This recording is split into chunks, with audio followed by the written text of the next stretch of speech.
Hello, hello, hello. Welcome back to Sidequest Gaming, where we take a look at games both old and new to try and find some of those titles and those hidden gems you might want to give a crack for yourself and add to your wish list to try out. Today we're going to have a look at Tempest Rising, the new spiritual successor to Command & Conquer and the Red Alert titles. Even to the point where, in these games we're harvesting something called Tempest, which is really just Tiberium by a different name. So today we're going to jump in for about half an hour. We're going to have a bit of a look at some of the gameplay. As always, I'm going to summarize with some of my thoughts and feelings at the end of the game to see whether this might be a title you want to try out for yourself. So let's dive in. We might start a new campaign. We might start a campaign over here with the Global Defense Force.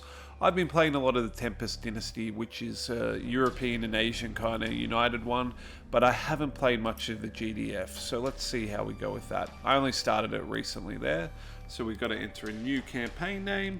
We will call it Sidequest 3, for lack of a better name. Give that a go, and let's dive in. Commander, good of you to join us. Gotta say, your file was a pretty impressive read. I'm Colonel Fisher. You'll be reporting directly to me. We could certainly use someone with your track record. Intelligence has a situation brewing in, in Iceland. We have routine Tempest harvesting all over the grid, but some of the lights are going out, starting from the East Coast. If you ask me, I reckon it looks deliberate. I want you to do a sweep of the area and flush out any Dynasty forces you might find. Remind them that the GDF isn't to be trifled with.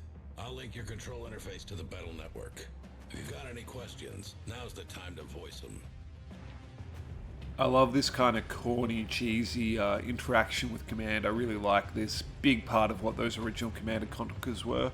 Where they've kind of iterated on the title a bit now is that we have this bit of back and forth conversation tree. It really is just getting a bit more information out of them. It doesn't change anything as far as I've determined. It's just he answers different questions. So we're going to go no further questions so we can dive into the gameplay. Stand by while I patch you through, and good luck. I put my neck on the block to get you this position. Don't let me down. Let's see what you can do, Commander. Okay, so in between every mission in each of the campaigns, we have this kind of mission debriefing or briefing tab, where we have these 4 tabs up the top. We have doctrines, which are kind of like, they're really like a skill tree or a perk system. We unlock points that we can then spend that will have permanent impacts on our units and our playstyle for the rest of the game. So things like structures are being called down or being built 20% faster and returning 50% bonus credits when they're sold. So things like that. So we can kind of choose how we want our style of play to go. The armory is where we can spend requisition points to buy upgrades that we then equip. For example, if we spend 1,500 rec, we would get first aid kits, which means that all of our infantry will heal themselves over time when not in combat at a rate of 1% of their maximum health every second. This we would then be able to equip in our loadout using 2 spots. As we move through the campaign, as we go through the missions, we unlock these spots so we can have different loadouts equipped depending on what we know about the mission coming up. So for example, we might go a heavy infantry sort of loadout, or we could be looking at it going, right, we know we're going to be in a mission that's going to use a lot of vehicles or a lot of air, and we want to put our loadout accordingly so that we've kind of got a bit of a bonus and an advantage to that sort of style of play. The briefing transcript is just a repeat of that initial briefing that we got at the start. So let's deploy for this first mission. We obviously don't have any of those, and see how we go.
Initializing.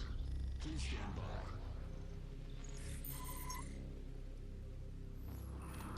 Okay, here we go. Reinforcements have arrived. There'll be a fair bit of tutorialization as we start out, as always is the case. I really like the environments. I think this is quite well modeled, quite well put together. Oop, I'm getting attacked. Good death animation there.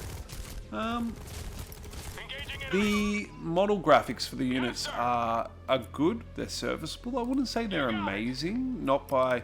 I'm a really big StarCraft 2 fan. I love my strategy games. I think they're good. They haven't blown me away, but they do fit with very much the aesthetic that they're trying to go for, which is very much about kind of invoking that nostalgia.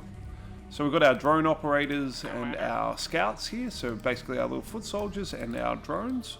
It is really cool that we have drone operators as one of the key units.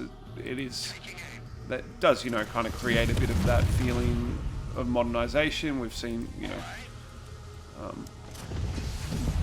so first we take out always the red barrels, obviously.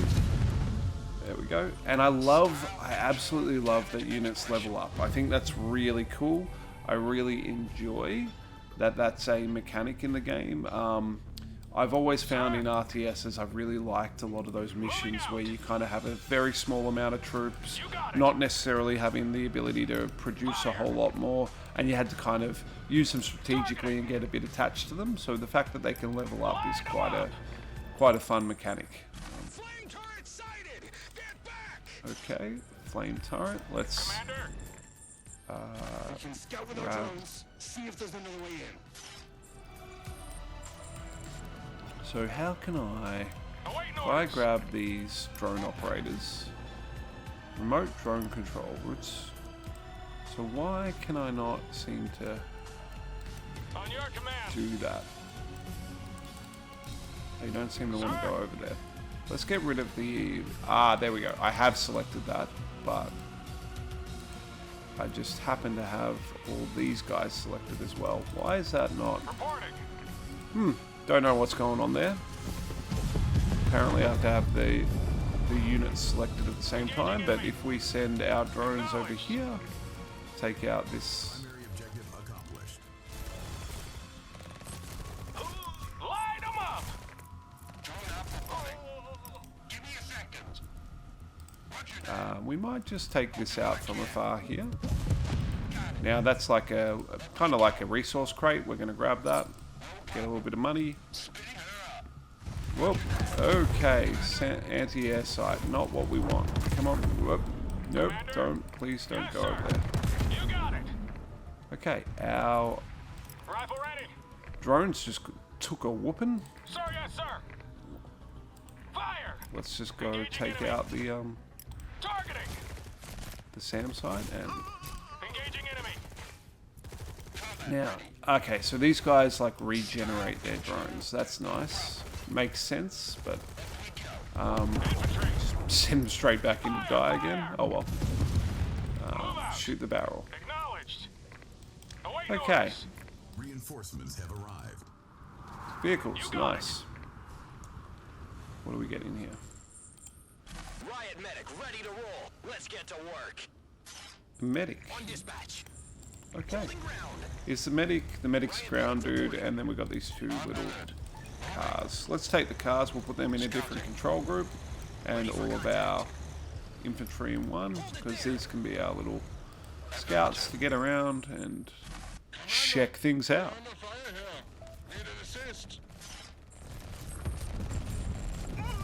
Okay.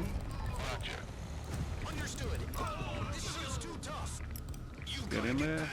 So we got some guys that need some help, do we? Don't even try it. Spend it. Ready to move out. Looks like we're okay. We'll grab that little chest over there, get some more resources. I'm not sure. I'm sure there'll be something where we unlock a base shortly or something like that where we can spend it. Okay. Yes, command. So Our medic here is spraying some green goo to help everyone out, which is GDF nice. forces collect intel as a resource. Intel is used to authorize limited countermeasures, such as unit abilities and support powers. Okay, so Intel, over here we've got all the little tutorial tips that pop up, but Intel is our special abilities basically. The Sentinel Scout car's alternate fire mode exchanges firepower for marking rounds, generating intel when marked targets are destroyed. Okay, so basically telling us to turn that on so that we are getting intel from our kills, and let's go up here and do some damage. There we go.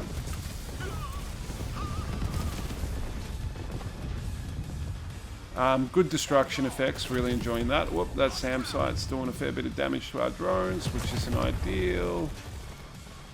But we can get in there and take it out anyway. Okay, that was our secondary objective, to destroy the SAM sites. Well, one of them anyway. We can see the other two secondary objectives up here on our mini-map. Let's keep going and see whether we can get those other two. Alright, this is the Tempest that we're talking about, kind of the replacement for Tiberium, that in this universe is it grows faster in radioactive zones, and there's not a lot of, so far, a lot of lore that I've encountered about where it's come from or why, but it's then used for generation of power and a whole range of other things, much the same as Tiberium and things like that in the CNC games. I'm going to change these guys to damage based. Oh, that did not work. The distance was still too far. Can any of my guys kind of hit from that distance? Moving out. Well, the drones can. However, it doesn't seem to be... Where's my drone operators? They're grenadiers, drone operators. Let's just get them to send those suicidal drones in. Yeah, nice. Second SAM site down. Can't complain about that. Let's destroy those barrels just to get them out of the way for safety reasons. Blow up those barrels there. Get, You see those barrels by that power plant? get those barrels. So what they're asking us to do there is basically, if we destroy power plants, it turns all the turrets offline, so that any of their automated defenses aren't going to be able to get us. So there's some harvesters that are picking up some of the Tiberium as we go. Another chest over here. Let's go grab it. Now you can see when we run into a Tiberium, sorry, not a Tiberium, a Tempest. This is Tempest field. You get a Tempest charge, which can either damage vehicles over time or do various other effects depending on the vehicle and upgrades you may or may not have at any particular point in time. Now I don't really want to go in there yet. I wanted to try and see whether I can destroy this other SAM site, but I don't think I can. I don't think there's a way around there. So let's go into the primary objective and see whether it still lets us get to that SAM site. Someone ordered backup. Construction vehicle standing by, Commander. Let's build up that base. But old school MCV, we're all familiar with this from all Red Alert, all Command & Conquer games, or the whole lot of them. It's fantastic, same deal. And now we get our build tab over here, which is very similar to those old games. Now there is a slight difference, right? Now for the GDF, we place the building and then it kind of recharges and it builds on the map. For the Dynasty, it builds over here in the menu and then we put it down. So just different mechanic in play style. We place this GDF, it builds. Dynasty, it builds over here when it's ready to deploy, then you get to put it down and kind of instant builds. While we're getting our refinery built over there to start collecting Tempest, we're going to go and see whether we can get out this last SAM site.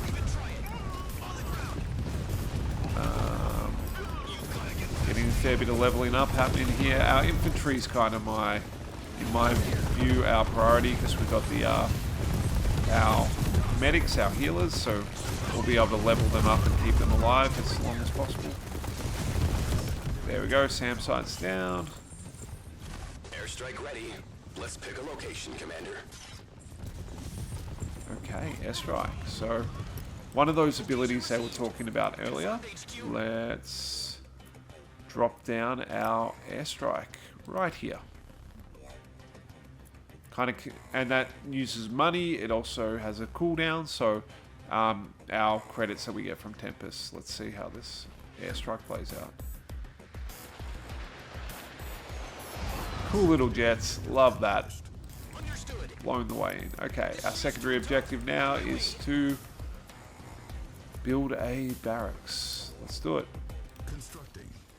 And I'm guessing we probably want a silo. Let's throw that in. Silos increase the amount of credits you can keep at any point in time. Do we want another? Maybe we could get another refinery if we wanted. Not going to do that right now. Just going to focus on getting out some infantry. I like the build animation. That's pretty cool. Let's grab a bunch more drone operators. I'm kind of enjoying them. Put a rally point over here with the rest of my troops. I'd like to build another medic, but that doesn't look like that's something we have the ability to do yet. And just your typical build. Now, if we built another barracks, we would have a second one over here. So we'd be able to click on them and have different build queues for them. It's wanting us to now build a satellite uplink. Oh. Where are you going, mate? Come back over here. Unit ready. Grab all them, throw them into a control group. Let's see what it does when we get our satellite uplink. Get a few more scouts in there too. Alright. And our final objective is to destroy their construction yard. Once again, all very typical. Commander, Grenadiers. train Nice. grenadiers from the barracks. The satellite uplink will also collect intel passively. Make grenadiers our focus. And now we're just at the point where it wants us to take out the base. So let's go do that. Let's wrap up this mission. The tutorial. Right, dive in. We've still got our airstrike's not quite ready to go yet.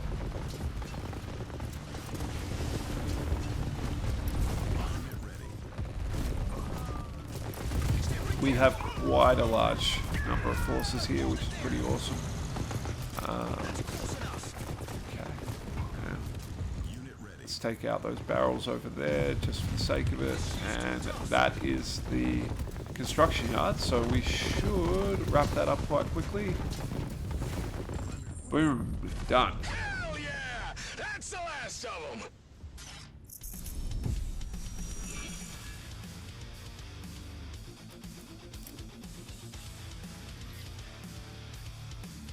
So we get this little summary at the end of each mission with our secondary objectives and our main objectives.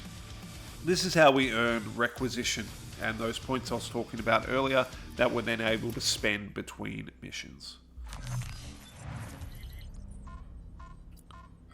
So we'll have a look at our briefing for our next mission in a second, but you'll see that we over here we can purchase a doctrine. So what would we like? I think we want that. No, wait, no. We want...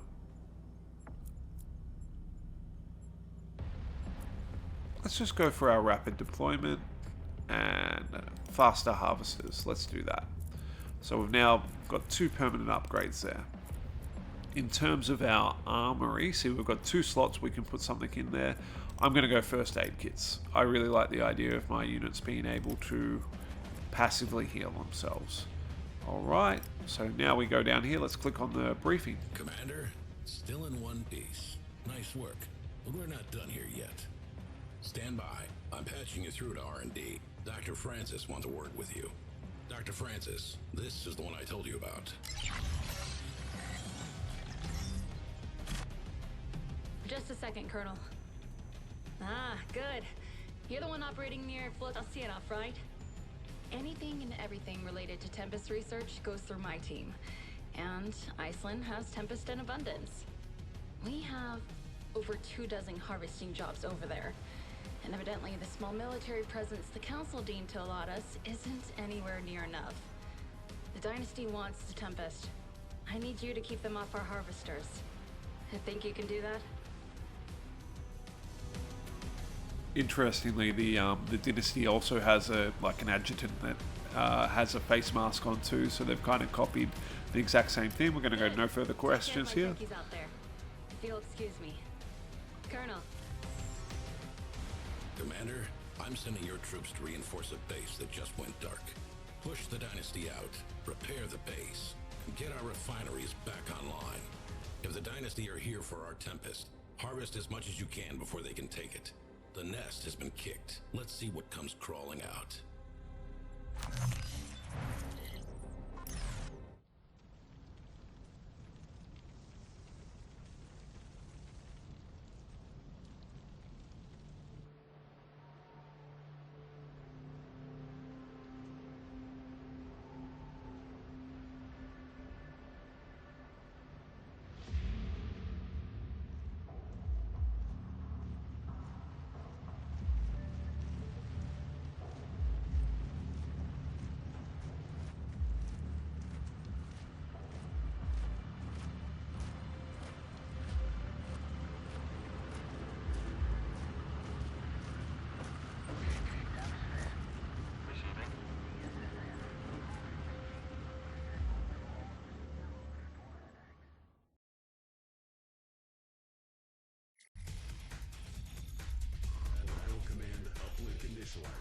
Love the music.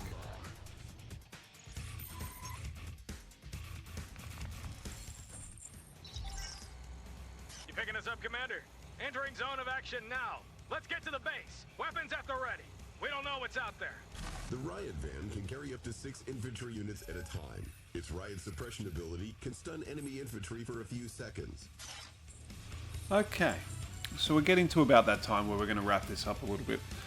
What do I think of Tempest? What do I think of Tempest Rising? I really like it. It's kind of barking right up my tree. I'm a big fan of strategy games. I always have been. I used to love playing Red Alert and Command & Conquer as a kid. StarCraft is one of my favorite games. I really enjoy StarCraft 2. However, it does exactly what it's intending to do, this particular game. It is a game that is very much built around invoking nostalgia. If you like those old games, you are going to like this game. It's not doing anything particularly new as far as I can see. In fact, it feels like playing one of those old games, just with a bit more responsive controls and better graphics. And that, to me, is perfect. That's exactly what I'm after. If you're coming to this game looking for it to, you know, break new ground or do anything amazing in that particular, in the genre, I don't think it's going to do it. But I don't think it has to. As I said, I think it's pretty much exactly what I was after in terms of a game like this. I'd be interested to see what the multiplayer scene looks like with this title. Strategy games in particular being those sort of games that do thrive in a multiplayer environment, but I haven't explored that myself, so I'll be interested to see how it goes. Lovely cheesy storyline, great music in the background. It's very much invoking that 80s feel, so I'm very much here for this. If that is your jam, then this is absolutely up your alley. If you found those original titles a bit frustrating, if you weren't a fan of them, you're not going to like this game. That's just the reality of it. Definitely worth wish listing, definitely worth giving it a shot. Just for, I reckon you'd get a solid bit of play out of this and enjoy it. Anyway, that's been Sidequest Gaming. Thank you so much for spending the time with me. I always really do appreciate it. Please like, subscribe, all that YouTube jazz really makes a big difference for me. Helps me be able to produce more of the content if this is what you like. If there's any games you'd love to see me have a look at, please put them in the comments below. I might even look at some latter StarCraft games or something like that if that's of interest to people. As always, have a fantastic day and see you in the next one. Bye.